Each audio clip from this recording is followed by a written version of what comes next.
Thanks for watching SLC TV, Salt Lake City's Government Access Channel. Earlier this month, the Salt Lake City Main Library celebrated 120 years of service. On this week's episode of Capital City News, we hear from Peter Bromberg, Executive Director of the City Library. And our History Minute is about the hysteria surrounding Y2K. Let's get started with our legislative update and look back.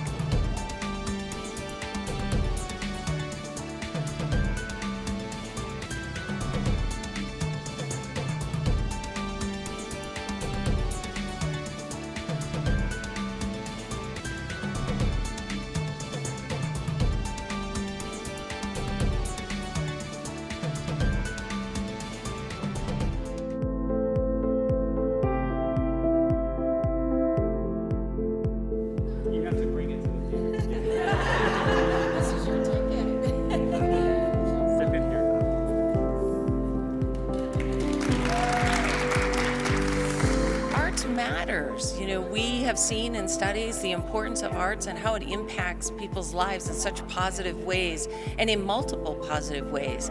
So we wanted to ensure that there was true equity and accessibility, and this is a step in that direction that creates that.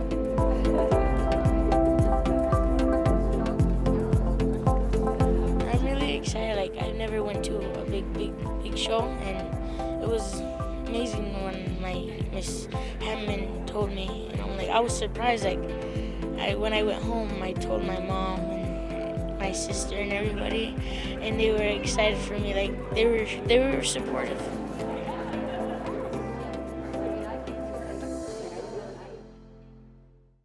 And now here we are. We started with 12 students. I'm proud to say 3 of them have either gone on to a different training program or they've found employment. But 8 people today are going to graduate from this initiative.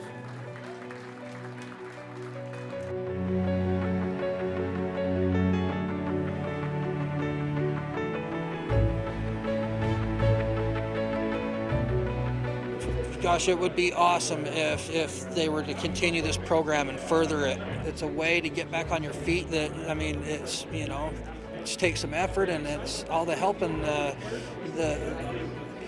all the help is there and the support.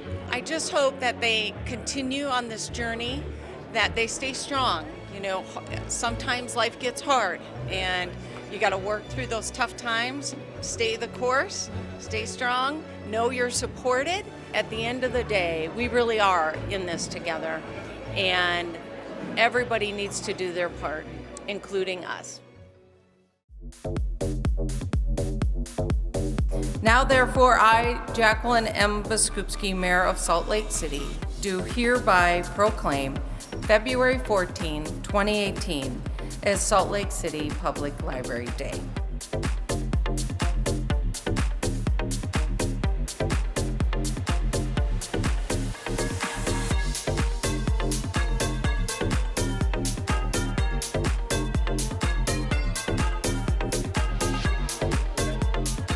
And in this rapidly changing world, what we need to know and do to be successful is going to continue to change.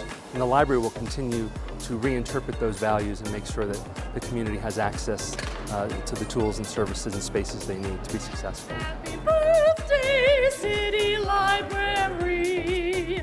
Happy birthday to you! Bravo!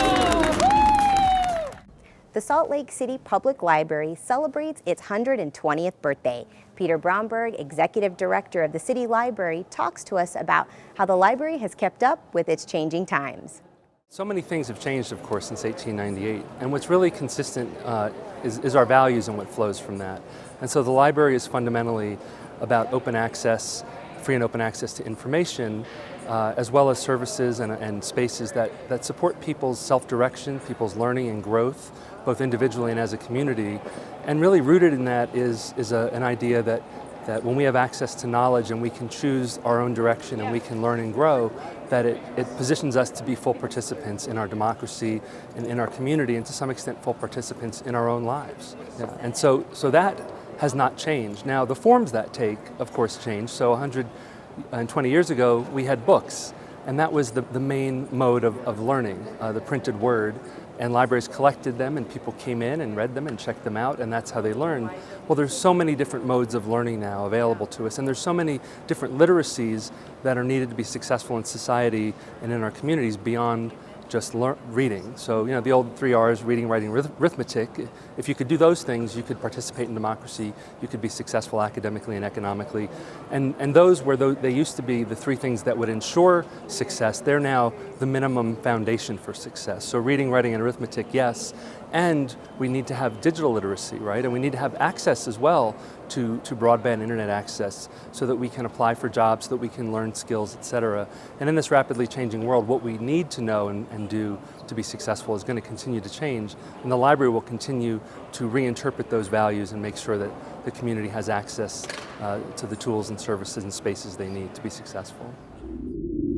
And now it's time for our History Minute. Back in the early days of computing, space was limited, so every bit of data mattered. That's why programmers and computer scientists reduced the number of digits to represent the year from 4 to 2.